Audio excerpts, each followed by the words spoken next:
Deuxième partie de la vidéo, la dernière réplique de Perdican, à partir de Adieu Camille. Il y aura des spoilers sur la fin de la pièce, très rapidement. Je vais essayer de les passer rapidement, mais en même temps, c'est normal. Ce qui se passe là, ça annonce ce qui va se passer à la fin. Perdican, adieu Camille, retourne à ton couvent. Waouh, carrément quoi. J'aime bien Perdican. Adieu Camille, retourne à ton couvent. Allez, dégage quoi. C'est vraiment ça quand même. Bref. Pas de réponse de Perdican. On se souvient que, ni même pour moi non plus, j'irai pas au ciel, n'est-ce pas disait Camille juste avant. Mais et Perdican ne prend même pas la peine de répondre. Adieu Camille. Non, t'as le truc.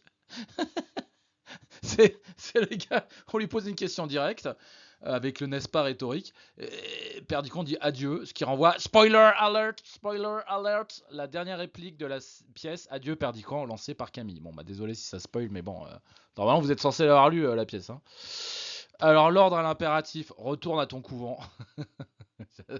J'aime beaucoup. Retourne à ton couvent.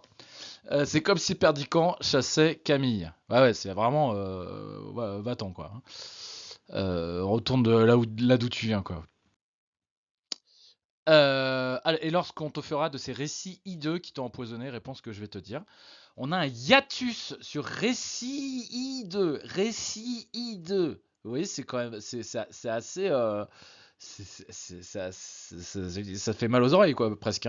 Récit hideux. Alors, c'est un hiatus. Alors, un hiatus, c'est quoi? C'est quand il y a deux voyelles qui se suivent de manière peu harmonieuse. Récit hideux. Vous voyez? Ce hiatus souligne la monstruosité des discours moralisateurs des nonnes. Voilà. On l'entend. Il y a une posture axiologique. Alors n'hésitez pas à utiliser ce genre de terme à l'oral, ça fait toujours chic. Donc, posture axiologique, c'est-à-dire qu'il juge la morale. C'est d'avoir un regard moral de Perdican sur l'éducation des nonnes avec des termes négatifs, hideux, empoisonnés. Réponse que je vais te dire. Alors ça, c'est pas mal. Encore un nouvel impératif. Perdican, il aime bien parler à l'impératif. Retourne, dealer, réponse que je vais te dire. Perdican a l'air d'être le maître de la parole dans cette scène, c'est ce qu'on disait. Renvoie à dealer cela de ma part. Réponse que je vais te dire. C'est quasiment la même réplique. Perdican prétend se substituer à l'éducation religieuse de Camille. Ça fait un peu genre Perdican, moi je vais te montrer un peu. Je vais te montrer la vie, ma fille là. Il place dans la bouche de Camille ses propres mots.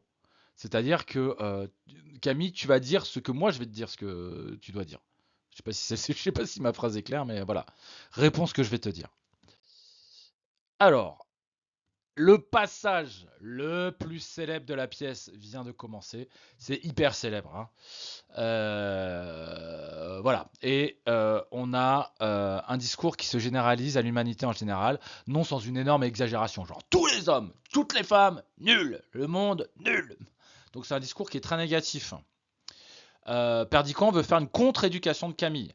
Il part de l'image très négative des relations humaines qu'on lui a inculquées pour en venir à l'éloge de l'amour, même si l'amour est très imparfait.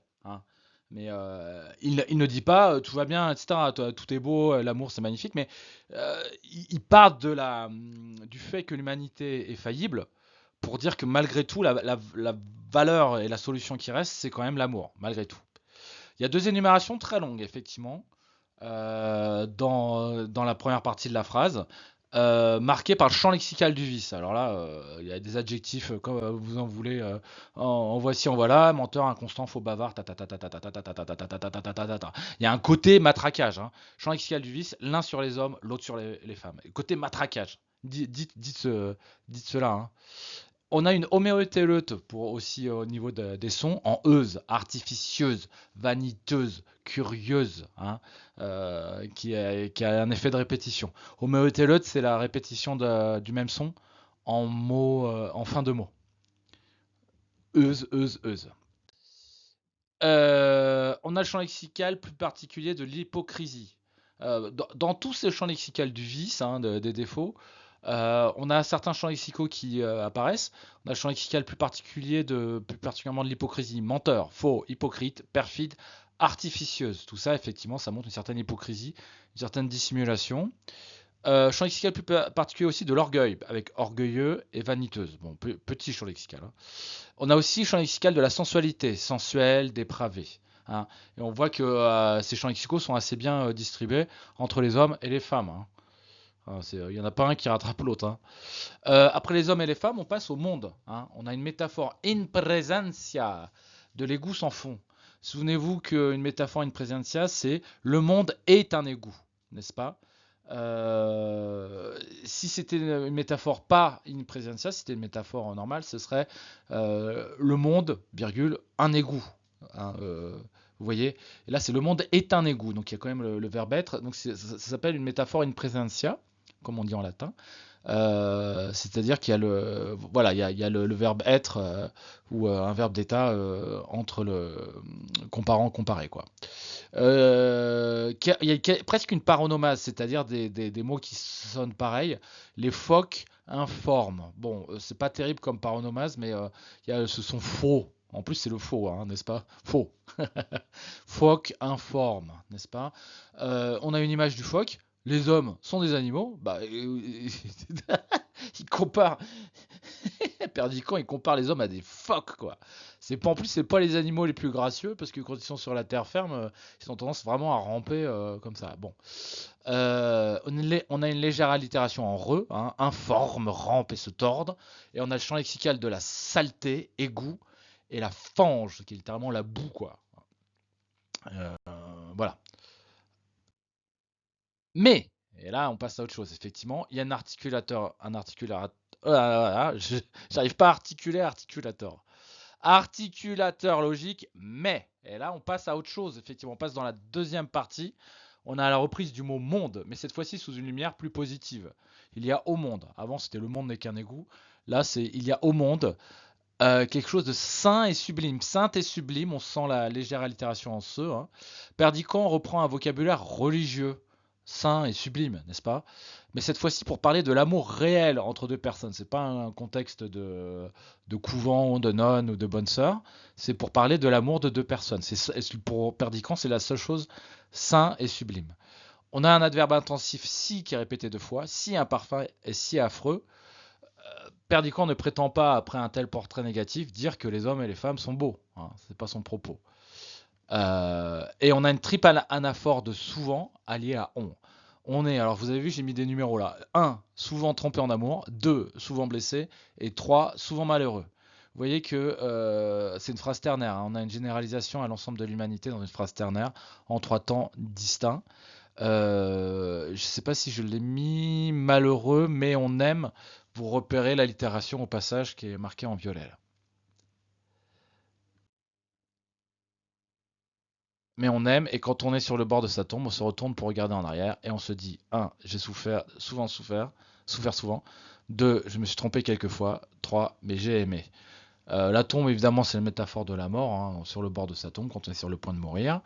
On se retourne pour regarder en arrière. C'est précisément ce que Perdican a essayé de susciter chez Camille, dans sa tirade précédente avec sa description du temps passé. Et ouais. Souvenez-vous, là, quand il parle du petit bois, de la fontaine et tout, là. On a les quasi reprises de la même phrase. On est souvent trompé en amour, souvent blessé et souvent amoureux, mais on aime. J'ai souffert souvent, je me suis trompé quelques fois, mais j'ai aimé. C'est très similaire, hein, ces phrases. Ces deux phrases avec un rythme ternaire. 1, 2, 3. 1, 2, 3. Ce qui donne du rythme et qui est c'est très argumentatif. Ok, c'est moi qui. Là, on a encore ce présentatif avec cette formule de mise en relief, hein. Ça montre la fierté d'avoir su aimer. C'est moi qui ai réussi, c'est moi qui ai vécu, n'est-ce pas? Moi, c'est moi qui ai vécu. Et non pas un être factice créé par mon orgueil et mon ennui. Ici, Perdican semble viser directement Camille, hein. Ça rappelle implicite du masque de plâtre, hein, le masque, j'oublie le S, de fausseté de Camille, hein, un être factice, c'est comme le masque de plâtre, hein, c'est des expressions similaires. Voilà, il sort. Et voilà, c'est une didascalie qui indique une sortie brutale. Waouh, les adieux ont l'air d'être définitifs, avec un petit regard en arrière. Waouh, voilà quoi. Conclusion. Donc, rapide récapitulatif de ce qu'on a dit et réponse à la problématique. Nous avons donc vu que Perdiccas dans cette scène donnait une véritable leçon de vie à Camille. Il s'attache à déconstruire l'éducation religieuse de Camille. Dans le même temps, il fait un portrait négatif de l'humanité, pleine de vices, pour mieux indiquer que la seule solution, c'est dans l'amour, aussi imparfait soit-il, puis il s'en va. Bon, c'est un peu le résumé, hein. La pièce pourrait s'arrêter là, sur ses adieux définitifs, mais Musset relancera l'intrigue avec la liaison Rosette-Perdiccas, qui lancera les trois personnages dans une mécanique particulièrement tragique. Voilà. Bon bah voilà, on a fait le tour, je pense, hein. Bon, ça devrait aller. On va dire que ça va comme ça parce que franchement, ça m'a pris un temps fabuleux de faire tout ça. Bon, bah, bonne révision, hein.